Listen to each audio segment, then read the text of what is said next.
গাঁজা পাচারে যুক্ত টিএসআর জওয়ান। চুরাইবাড়িতে গাড়িতে গাঁজা সহ আটক ৩। ঘটনা মঙ্গলবার রাত ১০টা নাগাদ চুরাইবাড়ি থানাধীন গোবিন্দপুর গ্রামের ২ নম্বর ওয়ার্ডের কৃষ্ণ কালী মন্দির সংলগ্ন এলাকায়। ধৃতরা হল রঞ্জিত সিংহ, সুরজিৎ সিংহ এবং শুভজিৎ সিংহ। তাদের প্রত্যেকের বাড়ি চুরাইবাড়ি থানাধীন গোবিন্দপুর গ্রামের ২ নম্বর ওয়ার্ডে। ধৃত রঞ্জিত সিংহ একজন টিএসআর জওয়ান, ১২ নম্বর ব্যাটালিয়নে কর্মরত, বর্তমানে তেলিয়ামুড়া চাকমাঘাটে posting. Report the social Bangla. আজকে একটা ইনফরমেশন আসলাম গোবিন্দপুর টু কদমতলা রুট সাইডে আমরা ইনফরমেশন পাইছিলাম। ইনফরমেশন পাওয়ার পরে আমরা গেছি বড়বাবু এবং সেবনাসের আমি এবং এসডিএম সাহেব আসলো। তখন আমরা রাস্তার মধ্যে অ্যাম্বুশ করার পরে গাড়িতে আসলো। গাড়িতে আসার পরে আমরা গাড়িতে আটক করার পরে গাড়িটির মধ্যে পাওয়া যায় ৩-৪ প্যাকেট গাঁজা। এইটি গাঁজাতেই আমরা পরে দেখা যায় গাঁজাটি ২০ কেজি ওজন। তো বাজারের মূল্য ২ লাখ টাকা দেবো।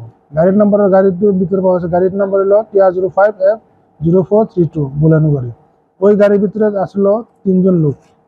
তাদেরকে আটক করেছিল রঞ্জিত সিনহা এবং সুরজিৎ সিনহা, শুভজিৎ সিনহা, ৩ জনই গোবিন্দপুরের বাসিন্দা। গোবিন্দপুর সাইডে কোন জায়গাতে করছে না, ঠিক জায়গা করছে না। তারা গোবিন্দপুর কালী মন্দিরে একজন লোক ছিল, আবার ছিল, তারা আসছিল। আসার পরে আমরা তারা গাড়িকে আটক করা হয়েছিল। এখন খাওয়াতে আছে তাদেরকে কালকে ব্যবস্থা করাইব, আগে ইনভেস্টমেন্ট করাইব। তারা লোকাল বাসে থানার কেস হইব। তারা তার নামে এফআইআর ৩ জন নামে এফআইআর।